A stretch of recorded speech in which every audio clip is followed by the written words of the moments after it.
Papa, mama, mbote na bino, sango malamu ya moyo omoni na mesa, ba visa kili wenze ya ba visa nde agence Smart Consulting, bosa na biso confiance na $500 ya pamba, ozo matavion, ozo kende Turquie, tembeza te bino bozo mona, ba visa ya moyo itandami, kutu mususu ezo ya deja ba visa ya moyo, awa tozande na lizi ba ya ba visa, boya ebeli bosa na biso confiance, na $500 ya pamba na Smart Consulting au Kenya Turquie. Bon, nous sommes en doute, pas douter. Na agence Smart Consulting, ils ont l'assurance, ils ont la rapidité. Zola nanga camarade, cousin, cousin, ils ont la blague des autres côté, la réalité. On a plein de check doute le roi yo, le check paiement on l'a rangé, on s'est retrouvé dans 2 semaines, j'ai pas papier check vraiment agence Smart Cosmétique. Vraiment l'équipe bango. Thomas, talandenge ba visa esi ekoye belé awa na agence de voyage Smart Consulting na $500 ya pamba. OK, na yo mboka papaya. Peuple congolais, mbote na bino, to leka ki déjà mbala liboso, o eza deuxième fois to leka lisusu, ba visa ya moyo, ya to eza ya Canada, la fois passée to leka ki za ki pour la Turquie. Les lots ya Canada, $500 ya pamba. Ozo voyager, ozo ke le Canada, tourne à yo pe ezali. Les agence Smart Consulting, nous en avons pour Willery, $500 ya pamba au voyager, ok na yo Canada, ok kotama, ok tourisme. Ozo zela yo boya ebele na $500 ya pamba, bokei na bino na Canada. Merci. Biso, tokolembate kolobati. Agence de voyage à l'Okuta bako pakatambangu Smart Consulting bazabana Smart Consulting. Merci. Vendredi malam on a ba congolais sur le prix de paix, vendredi malam on a ba congolais de père et de mère, vendredi malam on a ba congolais d'un seul côté mais bande cognon sur ba République démocratique du Congo comme 50 parties pour na bango topé sibinombo. C'est vendredi 28 octobre 2022. République démocratique du Congo, héritage à DG à Onatrate, République démocratique du Congo, héritage à DG sortante à SNEL, République démocratique du Congo, héritage à DG à Régie des OT, République démocratique du Congo, héritage à DG à OGFREM, République démocratique du Congo, héritage à DG à FPIT, à DG à CNSST, République démocratique du Congo, héritage à la Jagnon, sur le coup de la situation est difficile, la situation est compliquée, République démocratique du Congo, héritage à la Congolais. Tingi Pouloulou, député national élu, il y a Funa, c'est député qui excelle depuis un certain temps. Tingi Pouloulou, comme on est en Amadi Makasi, avec moi, des pères et des mères. La position à la Congolaise a dit partagée. Après ça, Tingi Pouloulou, comme on est comme Matali sous ce côté, Makasi, l'intervention, il y a celle qui a sous l'Assemblée nationale, on a occasion à la réduction des comptes. Tingi Pouloulou kombo na etangama ki makasi. Tingi Pouloulou lobby lisusu kombo na etangami makasi na la révélation à Binisi autour de $350,000 moko oyo il semblerait que le DGAI on a joué oyo mi foutie moko loko la commission $350,000 Tingi Pouloulou a révélé. Tingi Pouloulou aujourd'hui bah un grand travail yaku tombola mongongo makasi esika nyoso bato bayebaki te mais esika nyoso magwe ezalaki bato meko bazotonga nzela soki nzolana kuna kote ya malweka toza na bino mayele po Tingi Pouloulou ayebisaki biso soki bambongo bima mais depuis 2021 bozobana mosala na 2022 bambongo bima avant na continuer opération ya chedi sinistre osona sanza kosala esila to bavictime bazala susu te je sais pas opération j'ai dit c'est sur ça na tunika et si là to ba victime bazaka le futé sur là c'est un quand même c'est sur information tata mokonzi ekolo Félix Tshisekedi dans cette journée na ngambo ya Kasai oriental précisément na Mbujimayi ici ka oyo lobby na occasion ya culture qui 8e édition ya Makutano 8e édition ya Makutano Félix Tshisekedi a émis le vœu ya komona que ba privé na public va évoluer ensemble pour le développement de la République démocratique du Congo. On a des soucis, le chef de l'État, le public et le privé va évoluer ensemble pour le développement de la République démocratique du Congo. Donc, on a dit ça, Premier ministre Sama Lukonde, à cause de la lelo liboso, il y a des députés nationaux pour l'examen et adoption à projet de finances il y a 2023 au Toben Rapidje, il y a 2023 Premier ministre lelo à cause de liboso, il y a des députés nationaux information j'allais signer, c'est la communication, signé rapporteur, il y a Assemblée nationale. Nini to kolobela mukola lelo. Bosso la presse française, moi Mboka Martin Fayulu, Beleli Patomboli Mgonga Lobi, Soki, ti de fin 2023, c'est l'inspiration de l'État constitutionnelle que Félix Tshisekedi a sali l'élection, la taille est impartie dans la Constitution, plus tard le 23 décembre, il faut qu'il y ait une transition sans Félix Tshisekedi. Moutoua Roya, comme président de la transition, vous avez une mission, il y a organiser l'élection.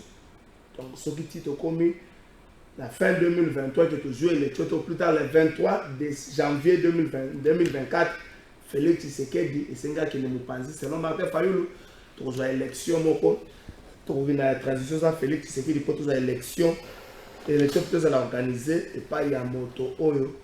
Akokamba mboka na tango ya transition sur motango kamba mboka kozala nani est-ce que kozala président du Sénat est-ce que kozala moto moko ba poni na habité waza makanisi ya Martin Fayulu to mekambe kolobela yango na émission na biso ya moko na ngambo mosu to kolobela soutien au République démocratique du Congo azui cette fois-ci na Conseil de sécurité.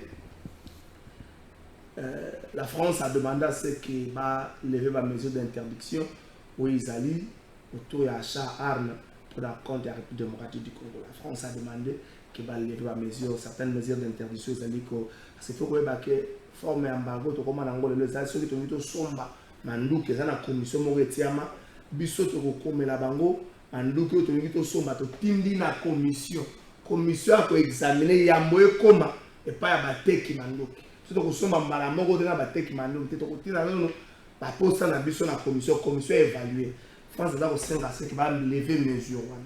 En Gambo Moussou, toujours dans le Conseil de sécurité, les USA a fustigé, a condamné et a demandé à Rwanda Batika, les Sungi, après la M23. A condamné Rwanda à Nengaza pour appuyer M23 pour l'agression de l'Abisso.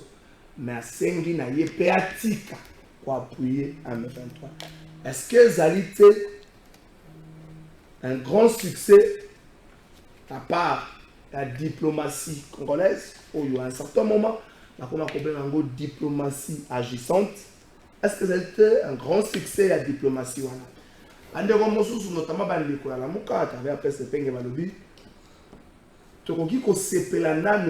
faut continuer à recruter la prière pour être. Et c'est à condamner, à Rwanda, mais Sengi va sanctionner Rwanda. Pourquoi pas sanctionner Zoyate? Il faut que les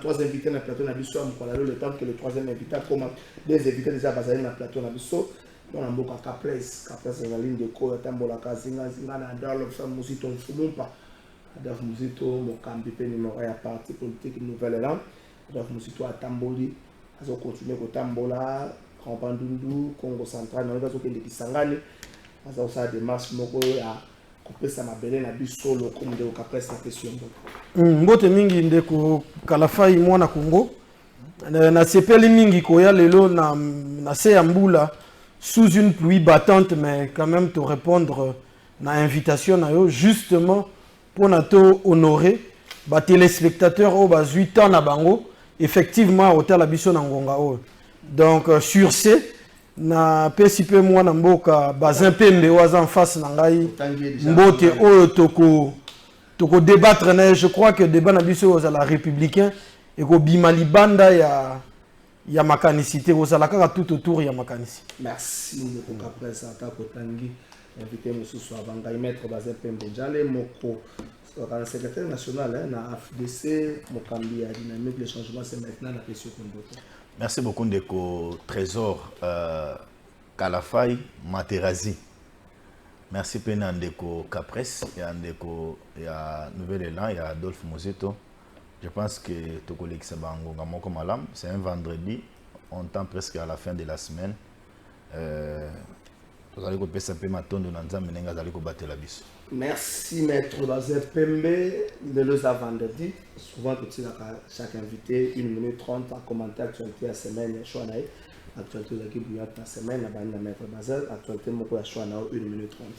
Merci beaucoup. D'abord, on a 1 minute 30 nangai, nous partageons des sujets. Sujet Liboso, na lingi na loba, sans peine d'être contredit, na koyebisa na ba Congolais, que nous avons eu dans ce pays premier ministre Belé.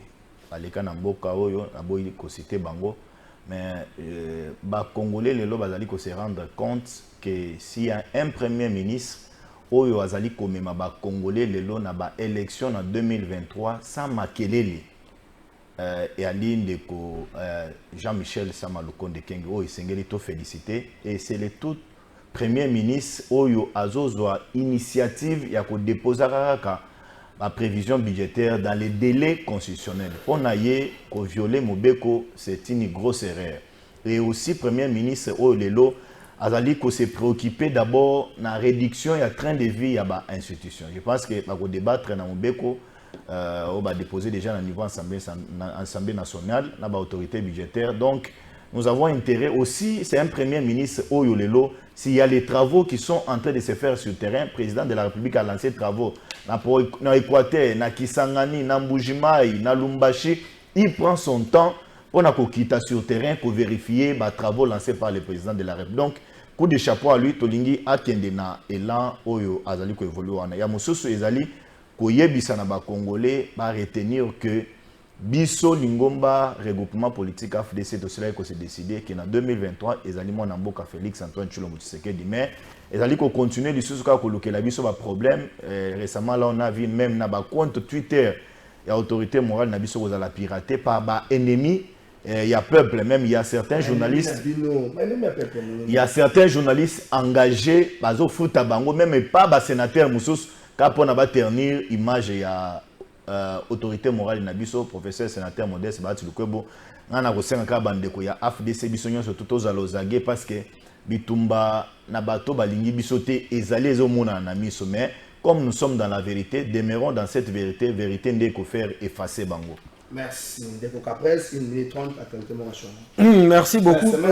Il y a semaine bon pour na biso actualité zali mingi tourné à moi na mboka Adolphe Muzito oyo azalaki na kwa mutu alongwe kwa mutu akei na Kwango akei Kasongolunda ayeko bimati na Kimvula donc malgré innombrables difficultés oyo yakutaki kuna mais akendaki quand même pour apprendre langue effectivement na ba chef coutumier parce que toyebi lelo oyo ezali au centre ya crise na kwa muntu lelo ezali bongo makambo ya mabele donc mwana mboka Adolphe Muzito na offre politique na ye azali bongo na axe majeur ya makasi na offre politique na ye ezali titrisation des terres au profit de communautés locales ezali recette monene oyo permettre à ce que et résoudre ba problème wana ba querelle byzantine oyo umeli kati na société na biso. Deuxième sujet ezali en effet makambo ya mbula ndenge uti oleka na ville ya Kinshasa oyo etiki ba dégâts incalculables notamment na avenue Bombongo na Mbanzalemba kuna quartier non loin ya Unikin voilà ba mabulu etikali ba ravin ezali vraiment oyo senga effectivement gouverneur de la ville na ba service na e va prendre à bras le corps problème wana de manière urgente pour remédier à la situation. On a vu que Mboula, ils allaient bon ba catastrophe naturelle, mais bango bazali wana justement pour la gestion. Donc moi Namboka Adolphe Muzito alobela yango déjà na tribune na E6 alobela Kinshasa enfer sur terre. Ils allaient justement élément majeur ya makasi o ezali na ba réponse par rapport ya ba préoccupation wana. Donc tokosenga lelo bato bazana bokambi ba meka kobwaka misu na bango na tribune 6 wana ya mwana mboka Adolphe Muzito pour na ba meka kozwa ba solution ezali wana so ba tchangwa en pratique je crois que ekoaider ba congolais. Merci. Donc na régie bon so to zongi to fungoli mbala moko émission na biso ya débat lelo Ados Ndombasi, député national, un homme de terrain, a été au cheveu à Mwana Moko, a mis ba konziti ba ko soutenir, ba ko apporter soutien à bango na Mwana Wana, ministre, la ministre de la jeunesse, ministre, a mis bango, Ados Ndombasi to revenir à total la mante total la paix kulutu nanga zul bulembi tout funa sur bulembi banda ki tourner moko na funa zokuta na ba chef de quartier, ba chef de rue, tout nanga zul bulembi tout funa bana ida via lembi azo kana kotsa na na jia zo mo retraite koto via lembi allo invitation ko manane te allo invitation ko manane te via lembi via bana de tourner moko na funa kulut nanga zul bulembi to kena riche. Ayant été alerté tout récemment sur un cas d'extrême violence d'une jeune fille du nom d'Eliane qui a été mutilée à plusieurs coups de couteau par son bailleur dans la commune d'Ngiringiri, actuellement abandonné au clinique Galema, le député national Ados Ndombasi, élu de la Funa, a alerté les différents membres du gouvernement Sama Lukonde, dont le ministre des Droits humains Fabrice Puela, celui de la Santé publique, Hygiène et Prévention, le docteur Jean-Jacques Mbongani, et celui de la Jeunesse et Nouvelle Citoyenneté Yves Boukoulou, qui tous se sont rendus au chevet de lit de l'hôpital au clinique Galema, où la victime était internée pour les interpeller sur les risques qui planent sur cette compatriote dont la vie est entre la vie ou la mort. Suite à ces échanges avec le membre du gouvernement, la pauvre jeune fille a été transférée, tout frais payés par le gouvernement, à HJ Hospital afin de stabiliser son état de santé. C'est en attendant son évacuation à l'étranger pour une meilleure prise en charge. Le député national Ados Ndombasi s'est réjoui de son combat qui vise à sauver les vies humaines. Nandeko Eliane, bon déjà que Motuka Ekei, ambulance Ekei, Tina Agi, nous allons suivre Tina évacuation bien sûr, il y a Eliane. Ça, en tout cas, je promets que tu la dossier en haut, Tina Souka. Je le répète encore, objectif n'a pas pour sauver ma vie. Surtout que na trois cas etikali, les ali bateau bazio masasi. Bazio masasi ou les ali tiré na ba policier. Donc les ali bloko moko na ko accepter en tant que défendeur du peuple congolais. Le ministre des Droits humains Fabrice Puela et son collègue Yves Boukoulou promettent que le gouvernement va prendre en charge tous ces enfants victimes. Je pense que ce cas pourra aussi toucher sa sensibilité et sa sensibilité à lui, mais aussi la sensibilité de la première dame qui est très ouverte dans des cas sociaux de ces gens. Nous pensons que nous ferons fort en tant qu'avocats, mais aussi en tant que membre du gouvernement pour que ces cas soient effectivement pris en charge et que cette prise en charge soit assurée de manière efficiente. Pour rassurer nos honorables, nos médecins directeurs, ou azali peu en contact permanent na collègues nangai ya santé et que tous allons kolande la kawana ba famille bazala tranquille et que tokotika bangote biso en tant que gouvernement et l'État. Par ailleurs, concernant Jossi, dont le cas n'est pas encore pris en charge par le gouvernement, l'île de la Funa promet de continuer avec les démarches afin qu'elle bénéficie du même traitement qu'Eliane et Jonathan. Je suis Funa 2023 ndeko Zulu bakutana kimkolo ya samedi na commune ya Kasavu pona masolo na ba membre ya structure oezali pona ko soutenir candidature ya ndeko Zulu na élection ya 2023 na bokutani na bango masolo ezalaki ebele pe ba représentant ya ba point focaux ba pesa ki ba liste ya ba commune nyonso ya district ya Funa pona ndeko Zulu abanda ba descente na 7 communes ya district ya Funa. Tosangana ki toujours na cadre ya structure na biso. Je suis Funa 2023 avec Ndeko Zulu. Tosangana ki lelo ezaki bongo dernière réunion ya ba point focaux. Tolaki ne lelo to mettre fin ya ba liste nyonso ya ba chaque commune, chaque représentant ba commune ya Funa apesi ba liste ya ba chef du quartier ya ba commune na ye. Donc le to remettre yango tout ça les points focaux.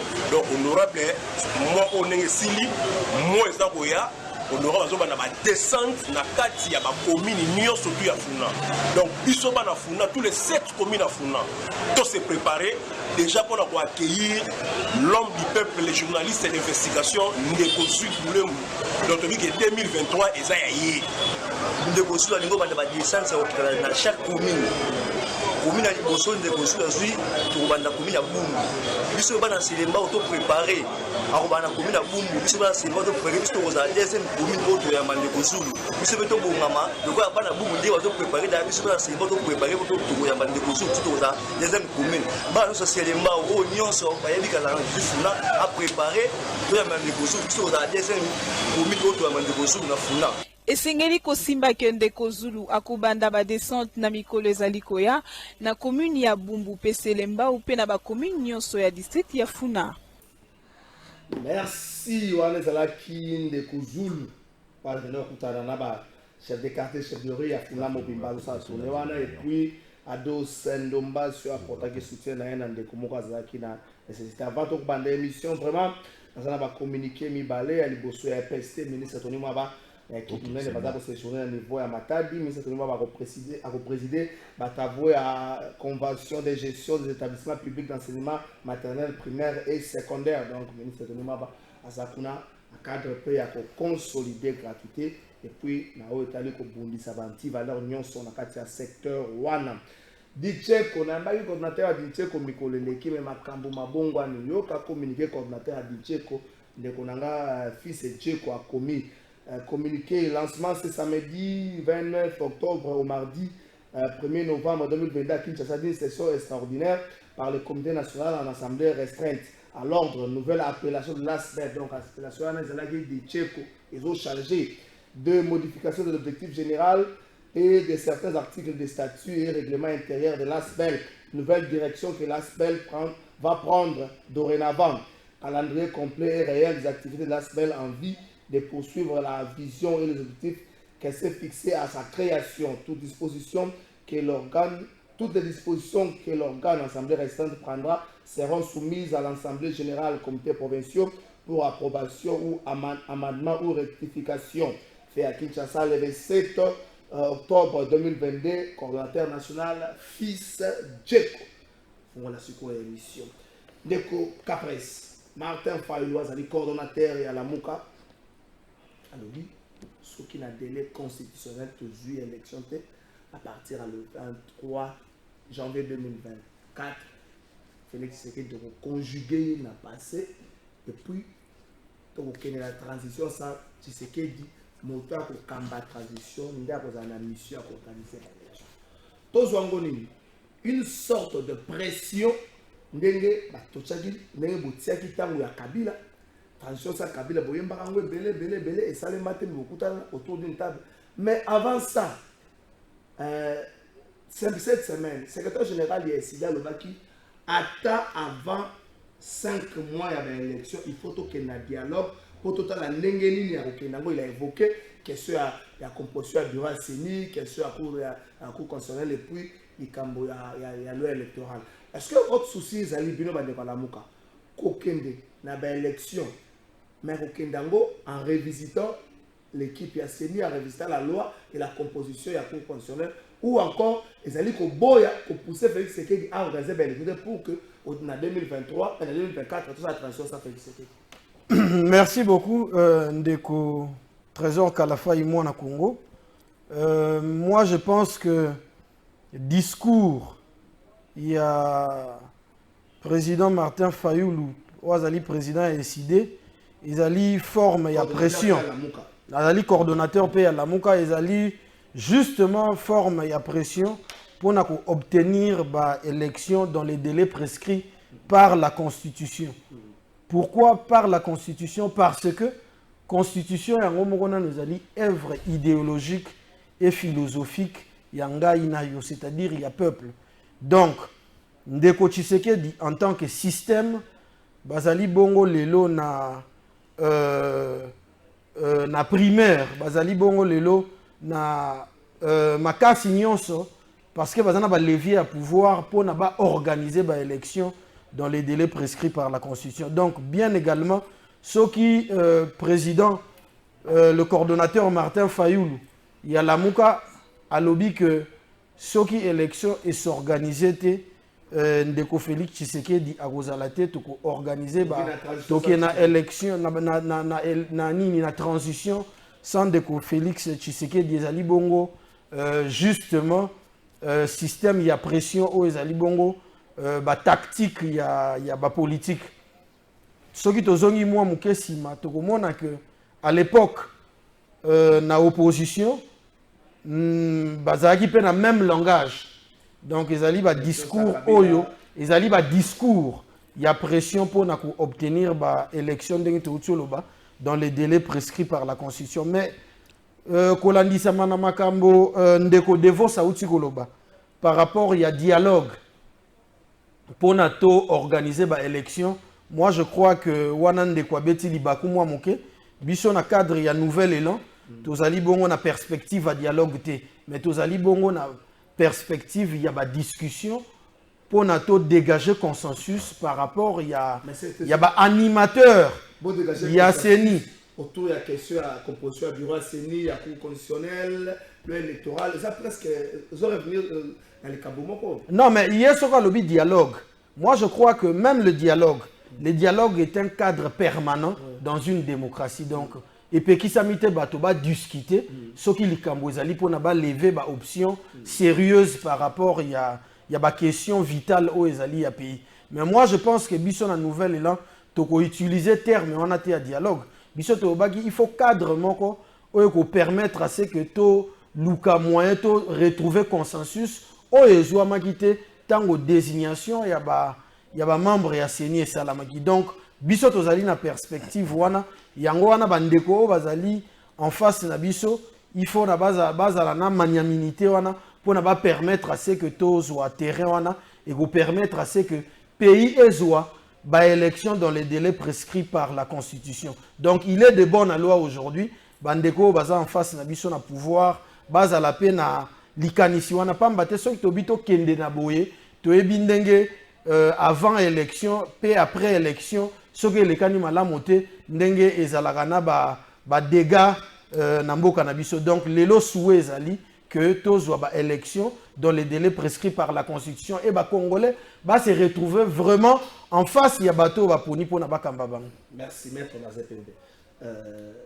Après ça, le bien, nous sommes en face de Nabango. Il y a une sorte de pression, mais bon, vous en attaque pour organiser les élections dans les délais. Mais de votre côté aussi, on sent comme si vous avez quelque chose dans son contraire. Lorsque l'élection s'allie, conviction et non obligation. Et non obligation. Or, l'élection s'allie constitutionnelle. Donc, vous obligation constitutionnelle. Maintenant, vous avez commissaire conviction. Donc, on sent quelque part que vous quand vous estimez que vous allez à l'aise. Or, la Constitution met des limites pour l'organisation de l'élection. Quelque part là, vous allez comprendre que Bino va pouvoir, vous allez un terrain, puis vous allez peut-être sortir une esquisse facile, et vous allez Bunagana, et vous allez Kwamout, et vous allez Makambele pour ne pas organiser les élections. Non, je note dans le discours de Martin Fayot, dans l'interview, en quelque sorte, un populisme na Katebele. Parce que les Congolais vont retenir que nous sommes dans un pays organisé. Et ce pays a des lois. Même la politique aussi, nous sommes régis par une loi. La Constitution, où ils ont boussole, il y a Bissonyonso. Nulle part dans la Constitution de la République démocratique du Congo, Bazali Koloba, lorsqu'il y a un dépassement dans l'organisation de l'élection, tu continues la transition. Ça ne se dit pas. Mais la Constitution, je viens. Vous avez dit ça à l'époque. Vous avez certes un actif de la société civile, mais vous avez brandi des calicots, transition, Kabila, transition. Vous n'avez pas avocat, vous avez pas avocat. Je vais vous donner les éléments. Nabanda Koloba, pourquoi Ndekonanga Trésor, au moment où notre constitution, Nabiso est un article 70, 71, Tina 74, si je ne me trompe pas, ils allaient définir presque. Ils allaient copier ça presque cartographie comment les élections et même comment les élections, il y a président de la République et les Kakanambo Kanabiso, y compris dans le discours au président Salaka, on a prêté serment. Dans la constitution, Nabiso, dans l'article 70, ils allaient Koloba. Et que s'il n'y a pas les élections, le président en fonction reste au pouvoir. Ça, c'est l'article. Ça, c'est l'article 70. Dans le Babongo, non, constitué le lobby jusqu'à jusqu'à l'installation des présidents démocratiquement. Oui, nouveau président démocratiquement élu. Donc, Ndeko Martin Fayulu, c'est comme si il a perdu certaines teneurs intellectuelles. Parce qu'il ne pouvait pas aller dans cette logique. Il y a qu'à réfléchir, il y a qu'à dialogue il y a 4 mois. Ce qui ont organisé l'élection était le 23 janvier 2024. Mais j'ai dit non, ça ne se fait pas comme ça. Et ça, les marabouts, tout est prévu par la Constitution. Ça, c'est un. De deux, les Congolais se rappeler que dans ces pays, les commentaires Fayulu nous amener dans un schéma qui va créer un gouvernement. Mais tina lelo to tikalo mona gouvernement na yetikalo ozala en place était asita na kati belé ba epenge ba obima ba aocha bango ba ministre, on n'a pas vu l'ossature gouvernementale ya Ndeko Martin Fayulu. De trois, est-ce que yebe que non na kati ya mboka na biso Fayulu a réfuté mordicus composition ya bureau ya CENI. Tango ba catholique ba lobi non, on doit avancer, Fayulu s'est tué sur les dossiers à Bossani dossier wana. Et la situation est en train d'avancer. Des 4 dans cette ville ici, Ndeko Martin Fayulu nous a amené dans une histoire appelée bloc patriotique. Ça, la front, na bandeko ya FCC, pour que non, ba bengana bandeko yo bazaki na bureau ya CENI. Et quelle est la suite logique, il y a démarche, il y a Ndeko Martin Fayulu. Dans cette ville, on a entendu de la bouche de M. Martin Fayulu Kolobé que non, pas une minute pour Félix Antoine Tshisekedi Tshilombo. Une minute de plus. Pas une minute de plus. Pas une minute de plus. Maintenant, non, c'est sa réflexion en Gaï. Maintenant, lui nous amène dans une démarche, il y a transition. Il y a 4 mois. Alors, glissement, il y a Bandai Koboyo a autorisé en côté. De trésor. Et en fait. Au lobby. Banda article 70 à 70 c'est le bandengeni président pour voter et puis rester jusqu'à si quoi mon bec oli conduit et lobby ni soki président organisé par l'élection de la délai constitutionnel. Oui, là il faut revoir la constitution, mais je peux vous ramener toujours à l'article 70. Il y a constitution nabiso et je note nous noté loko moko de konanga trésor. Nous on reste politique. La question des élections, c'est une question purement technique. Et dans ces pays, nous avons une commission électorale nationale indépendante. C'est ni en sigle. Yangonde ezali organe oyo et organisaka ba élection na kati ya mboka na biso République démocratique du Congo. Est-ce nous avons entendu ya na munoko ya président ya CENI koloba ete ba élection ekozala organisée dans les délais. Mais ngai na yebi que na mita ndenge tozo lobo ba machine essayer déjà na Congo. CENI azali ko recruter déjà personnel oyo ya ko faciliter bisotage to que nos ba élection 400 millions de dollars ont été déjà ba pesa maki déjà na bureau ya CENI pour être notre que na maponami 400 millions de dollars. Merci beaucoup pour cet ajout. Et donc il y a une volonté manifeste. Et le président de la CENI na bureau na ye ba ko tambola mikili ya ba pa ba ko loba bande ko Afrique du Sud ba voter, il y a Canada si je ne me trompe pas, il y a Belgique, il y a un pays là 5 pays. Il y a Liban mboka ba voter, bazali déjà ko travailler comment ko permettre na ba congolais wana bazwa ba carte d'électeur pour ne même bango ba ke ko voter. Et donc la situation a évolué. Je reviens à la position, il y a la volonté politique. La volonté politique est yé. Parce que le président de la République, na tribune des Nations Unies, Kolobaye qui est en 2023, élection et Kozala. Ozoyoka l'argenté, oya bomba mosolo. Ya mboka na biso de Nicolas Kazadi, Kolobaye qui akopes azopesa na CENI mbongo. Koyoka na munoko yandeko. Premier ministre Jean-Michel Samalukonde, on a utaki ko félicitawa na musala makasi wazali kosala. Lelo mokolo ya vendredi. Avec Azo, les canadiens niveau Assemblée nationale, à qui n'a défendre budget. Et dans le budget, la rubrique, il y a élection Ezali. Mais pourquoi l'opposition doit craindre? Bandeko, Congolais, place à Azali, Sengele, Ayobe, qui non, Ndeko Martin Fayulu n'est pas dans la logique des élections. Fayulu n'est pas dans la logique des élections, il est dans la logique d'un glissement pour avoir les moyens. Maître Bazé,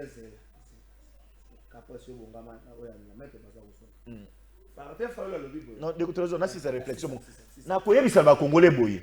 Quand est-ce qu'on parle de l'empêchement dans la constitution de la République démocratique du Congo? Parce que j'ai entendu Fayulu qu'on relevait et le Kouana.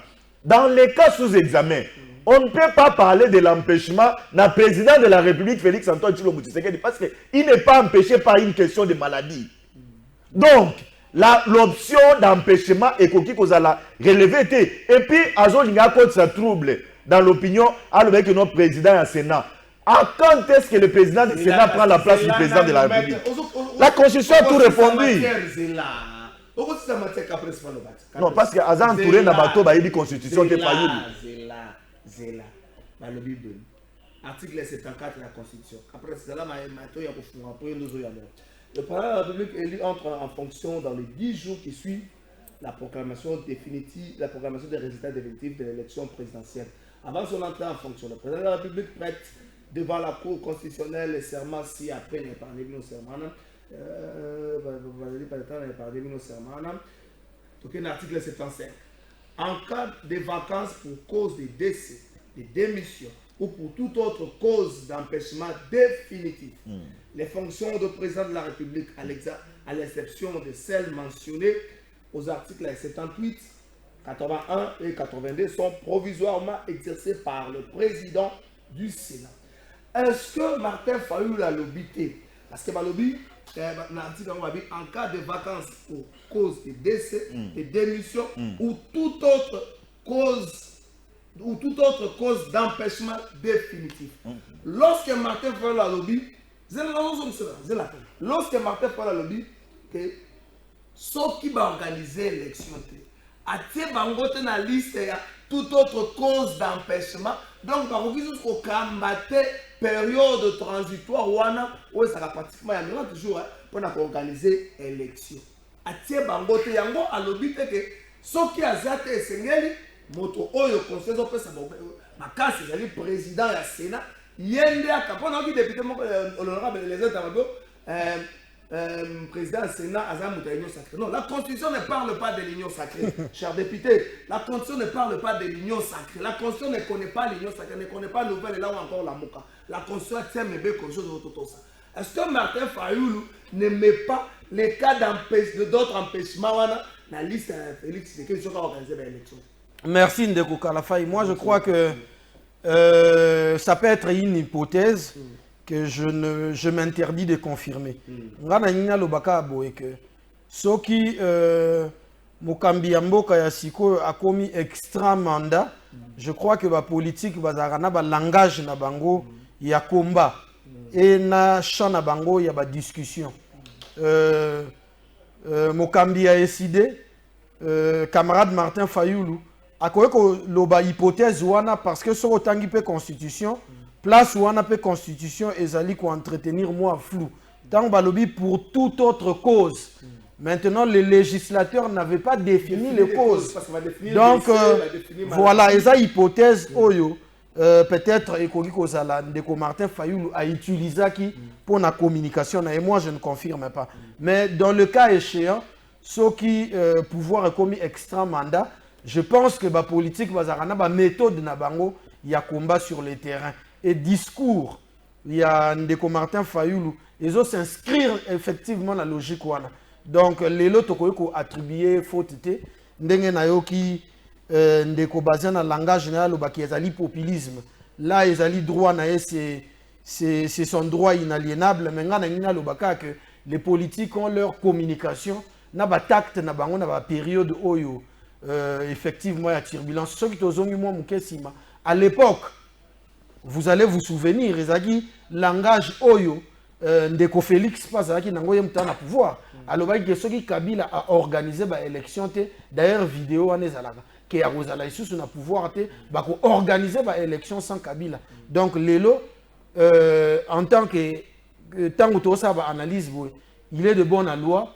Il y a Martin Fayulu na position parce que les discours oya sali en tant que politique. Donc tokoki te to condamner to le baki azali na populisme azali boye parce que toko risquer ndenge to condamner to se remettre en cause parce que bandeko o batali na bukambi bango pe basala ki yango lobi. Donc moi je ne le condamne pas, nayebi que ezali forme ya pression. Vous a forme à pression maître Bazin. Dans l'article 75, Mobé Côtier, la législature, Batiki Bissouma Mouké à Gofungama, tout autre zone d'homme. Batiki Bissouma Mouké à Gofungama. N'est-ce pas, Ndenge qu'après ça, le Biango, Martin Fayol pouvait bien se référer à Sikawana, Bakozwana, et Petit Calmès aussi. Bino Nego Bobo le battait dans Fayol, le discours beaucoup populiste, parce que ça a été le discours de l'IDPS à l'opposition à compter à 2015-2016, c'était une transition sans Kabila. De côté trésor. Vous êtes en face de vous, vous avez à l'époque la mère Mende. De côté trésor, nous surtout aux Ali Koloba, tout est détaillé par la loi et par la Constitution. Je n'ai pas la Constitution avec moi. Si je ne me trompe pas, ce qu'on a dans la Constitution, dans l'article 76, ils allaient clair. Vacances, il y a président de la République, ils allaient constaté par la Cour constitutionnelle. C'est le gouvernement qui prend l'initiative de saisir la Cour constitutionnelle. Attends l'article 76. La vacance de la présidence de la République est déclarée par la Cour constitutionnelle, saisie par le gouvernement. Le président de la République, par intérim, veille à l'organisation de l'élection du nouveau président de la République dans les conditions et les délais prévus par la Constitution. En cas de vacances ou lorsque l'empêchement est déclaré définitif par la Cour constitutionnelle. L'élection du nouveau président de la République a lieu sur convocation de la Commission électorale nationale indépendante 60 jours au moins. 70 jours. Non, 60 jours au moins et 90 jours au plus après l'ouverture de la vacance ou de la déclaration du caractère définitif de l'empêchement en cas de force majeure. Ce délai ne peut être prolongé à 120 jours au plus, car la Cour constitutionnelle saisie par la Commission nationale indépendante, le président élu commence un nouveau mandat. Oui, ça c'est un débat très technique et très scientifique aussi. Comme je l'ai dit, les commentaires Fayoulou Azali entouré na ba constitutionnaliste. J'ai compris que Zala qui interview Moko il y a 15 minutes, il n'a pas eu le temps, il y a quoi approfondir la question. Et je suppose même que les commentaires Fayoulou idée logique il y a la transition sans Tshisekedi et yeli eka na plateau et à télévision parce que il a toujours prôné non au glissement, non au dialogue avec le gouvernement Tshisekedi. Récemment là j'ai suivi contradictoire. En fait, non glissement, respecter la condition. Mais est-ce que vous avez non glissement, respecter les délais constitutionnels? Mais ceux qui vont respecter tes votes comme la contradictoire. Les délais constitutionnels n'est pas respecté par Tshisekedi, non. C'est la Commission électorale nationale indépendante. C'est ni des Roya Congolais. Na conférence de presse, na logistique au Nazanango, na ba moyen au Nazanango, je me trouve à l'impossibilité, il y a comme Mabino ba Congolais dans les délais constitutionnels pour n'avoir que nous voter. Et je demande, na Cour constitutionnelle, ma paix sangaï dérogation pour organiser l'élection dans les délais. Mais nous ne sommes pas encore arrivés là.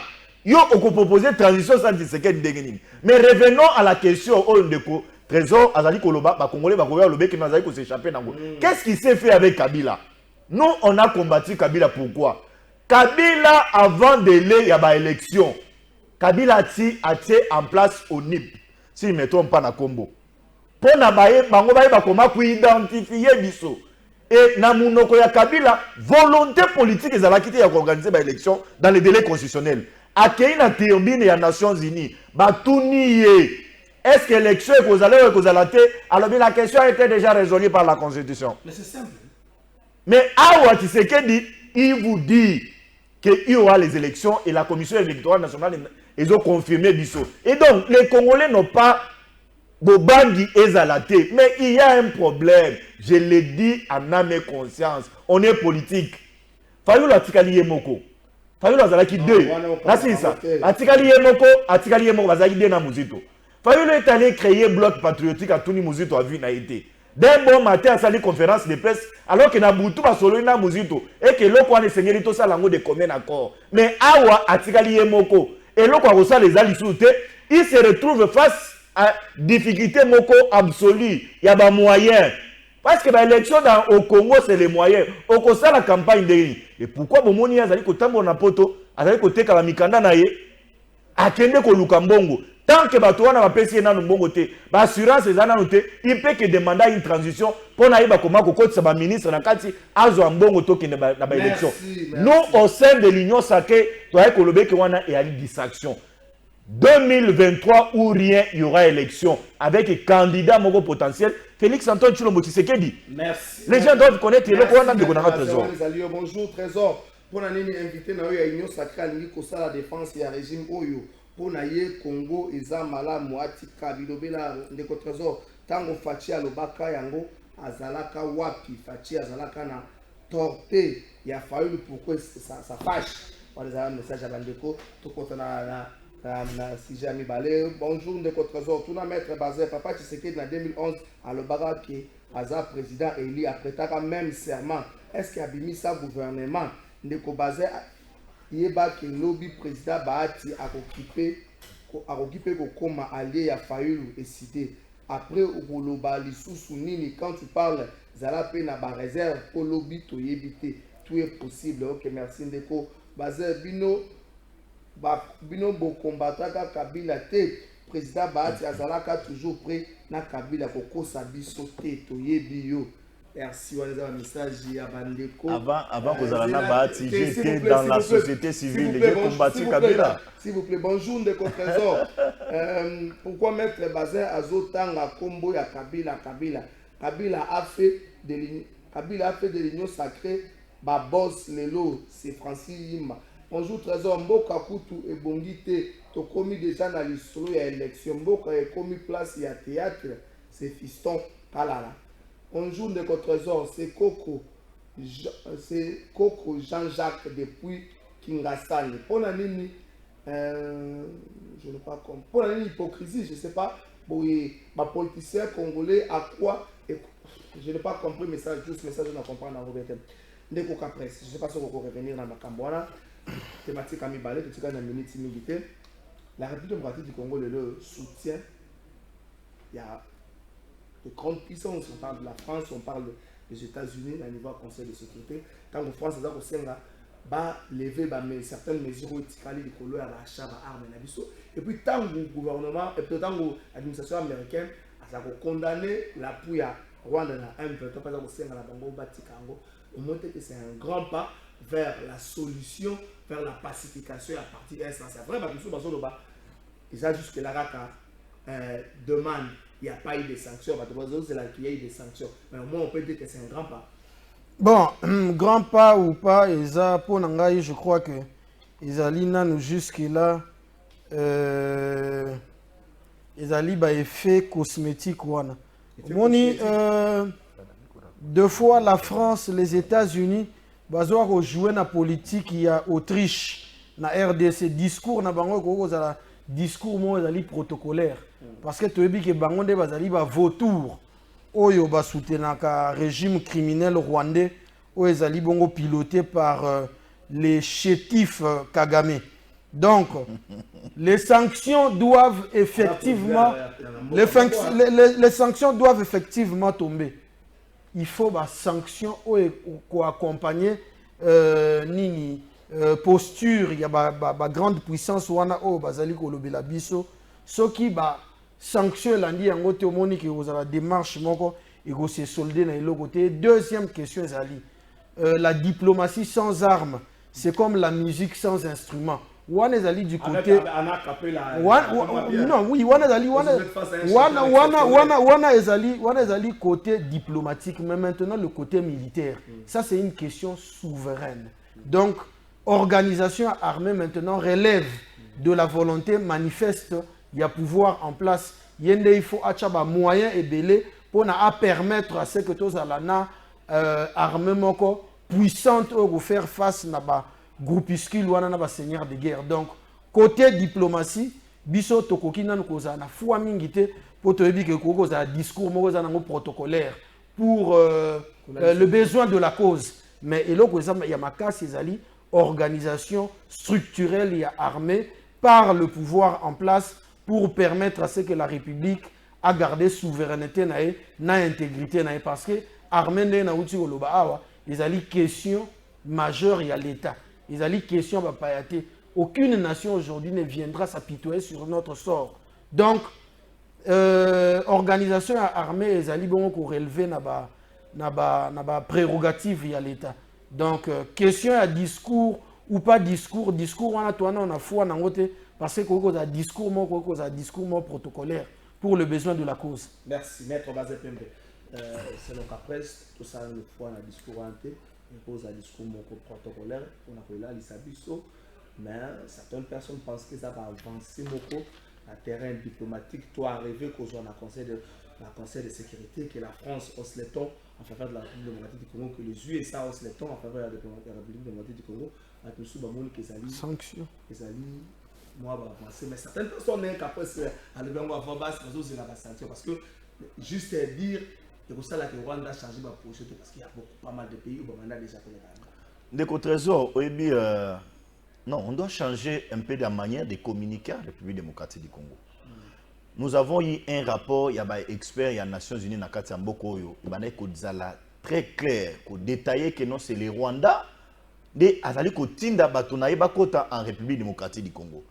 Et les gouvernements congolais, à Sengaki na France, à Sengaki na États-Unis, à Sengaki na Bamamba, surtout, bazali ko siéger na conseil de sécurité et que bazwa rapport wana ba examiner pour que non ba yeba comment ko réserver un sort na Rwanda. Tout commence d'abord par les déclarations. C'est dans une salle, dans une réunion, dans le conseil de sécurité, que les États-Unis ont pris le courage.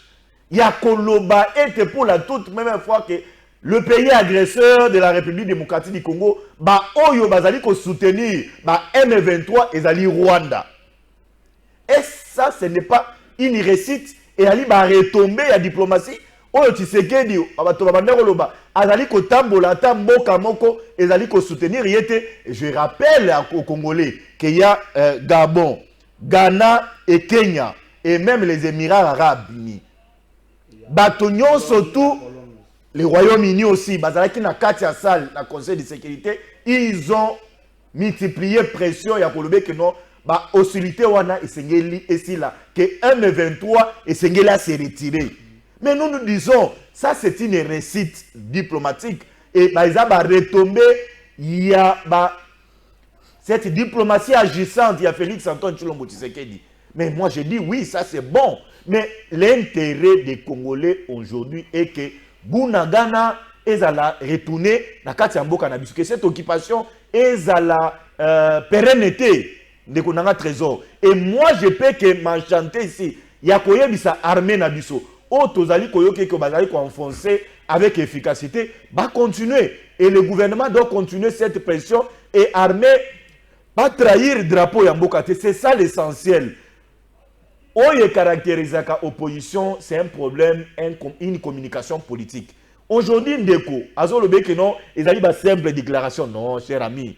Cher ami. C'est cosmétique. Non, ce n'est pas du cosmétique, Ndeko Nanga Trésor.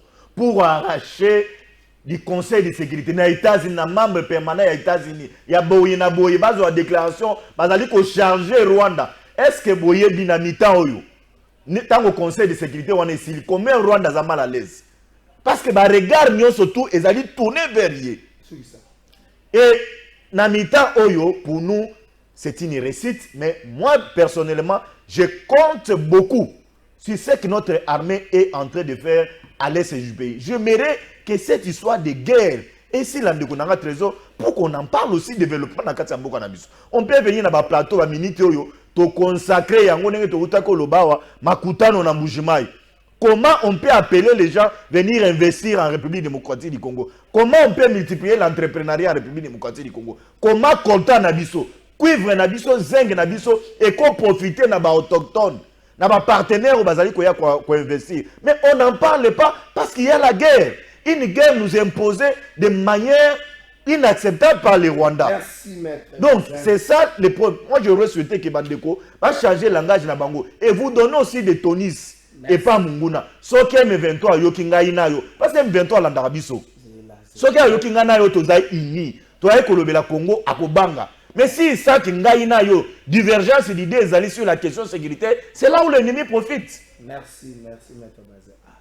Année comme nous comment na souka Maître Baza le beli kamera d'investissement. Jean-Claude Van Damme. Bakunda mutolo na yo a. Ça biso ba jeté. Oyaki a papier sur passeport diplomatique. OK, debo que na ta bolo yang to satisfait aux zone c'est la biso ozo yake. Mutolo bakunda soko comme na mbula to ya ko loka yo pamba Jean-Claude Van Damme. C'est vrai aussi na makasa ko boka ma koloni mais to ya ko loka yo Jean-Claude Van Damme salo zonga lombango. Atoko ela biso ta nene eli biso ta comment mwana ngoza na ta shakishan ata bolo yang ata mwana bimi ko soki hitman weli biso Jean-Claude Van Damme to sila na anesila otika na problème na biso to tika na problème na Jean-Claude Van Damme yo ne to solo bela lingala po yo kaka to solo bela to soki c'est émission 1 minute pour clôturer 1 minute pour mettre base pour clôturer dans ce contexte vous pensez pas que autour de la question sécuritaire et bongi to meka ko terre ba divergence là surtout lorsque ces problèmes il y a est ont persisté ils sont dans plus de 20 ans plus de 2 décennies parti wana ezaka ka bongo c'est pas le moment oyo bato on a plus l'opposition demander un dialogue pour trouver des solutions comment pacifier la partie est de la République démocratique du Congo au lieu de demander un dialogue par exemple pour avoir une équipe consensuelle et assumée mais de demander un dialogue pour na kolobaka non to sanga dialogue mais dialogue on to sanga na Goma comme ça il 23 ye abo mana biso nyoso na Goma abuna comme ça bo mabiso. C'est-à-dire qu'on voit ces ténors, qu'on voit Adolphe Mouzito, qu'on voit Martin Fayoulou, tout le monde a Zadari, tout le est, tout le solande kuna autour. C'est pas, vous ne pensez pas que c'est le moment de faire appel là? Non, appel là, Ezali qu'on relevé na sursaut patriotique, Ezali m'a bêté. Mais moi je crois que Ndenge Ndeko Baza lobby par rapport à la divergence, non. La divergence est sur le point des idées, pas sur le point de la faisabilité. Biso tozali na gérance, c'était bangonde bazali na gérance. Tozaka na divergence sur le plan des idées. Toi na ndenge mon côté, tozali ko ça la perception à likambo yango. Maintenant ngina loba par rapport ya makambo yo lobby. Nous, je prends l'exemple de mon leader du parti Ndeko Adolphe Mouzito. Il en a écrit beaucoup de fois. Dernièrement, récemment na nini na tribune na biso ya suka. Tolobeli makambo ya question ya sécurité na kati. Proposition na biso ezalaki il faut to pesa na armée ba militaire na biso bazali na est ko pesa bango prime ya $500 so multiplié en fois 50 000 hommes de troupes biso to proposa ki aux na 350 millions. Tolobeli que l'état to démontrer qu'il y a ba chiffre l'état azaki azana capacité ya ko motiver batwana na sens wana pour na bazala na fougue, bazala déterminé, il y a aussi cette question pour permettre à ceux qui étudient des zones. Et Zali Bongo, apport na biso, tout ça à chaque fois. Donc, comme la tribune, et Zali expression et langage pour na interlocuteur na biso, bazali en face, va s'enquérir au moins na idée na biso, tout ça na place publique pour la population, peuple na biso. De toute raison, on a le gouvernement congolais va continuer à coacher Bambongo na disposition de la commission électorale nationale indépendante pour la élection dans les délais constitutionnels. Pas question de glissement pour nous au sein de l'Union sacrée. Et pas question de transition. Pas question de dialogue au Fayola Zolukawana pour Mbongo. Mais pour na makambo ya Est, je condamne ici l'idée oyondeko kamere ayaki na yango. Yakoya koloba ete esengeli ko dialoguer na Rwanda, ko dialoguer na Uganda. Kamere c'est un ennemi ya peuple congolais. Soki azana ba idée na ye caché, azoya amema biso na ba dialogue moko, oyo ya linga bima premier ministre, oyo ya linga bima ça ne se passera pas. Ça c'est un truc. Ba Melissa qui est pour na ya ko décourager ba soda o bazana front. Ba bundate, ba yoke no kamere yo wana ko mosenga dialogue. Ça ne passe pas. Coup de chapeau na ba soda na biso ba oyo bazana front kamere moko wana yena bezo akibino ero soda azola na ndako atol mais kamere ka ba pesi mbongo ba soda ba tongela ba soda bandako aboli yango et même moto wana azoya na dialogue donc il n'a pas la volonté tika ba arrangement wana ez arrangement eza ba arrangement azo jugement ya arrangement azo jugement ya arrangement tika na olo bango c'est un jugement d'arrangement eux ba okazini fo bomba. Merci monsieur Silizera, merci na Andro Kaprat, merci na maître Baza, staff technique mo bazaki na biso na semaine mo.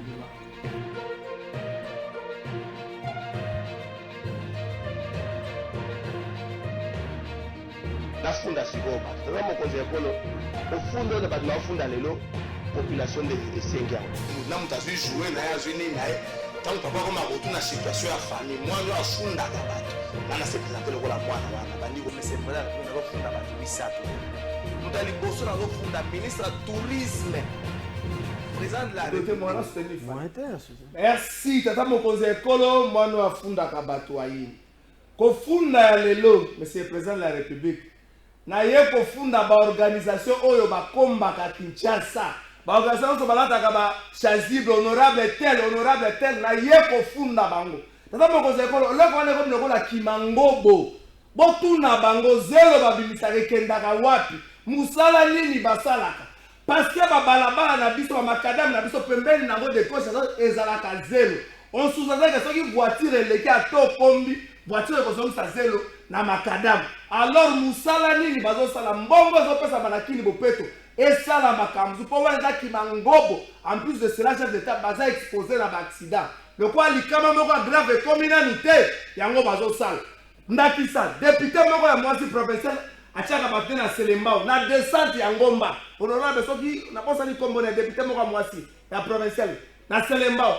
solaka voiture moko ezangi fe ekosukola bapersone de 3e âge oyo basalaka mosala wana lokola likama ekomi te moto azolobelaka yango pe te eza kimangobo Kinshasa makadamu pembeni nango zelo gauche droite batika mosala wana hotel de ville elaka biso bakamio ekombaka babalabala wapi yango toloba te eloko nini tokoki kochange te kofunda lelo esi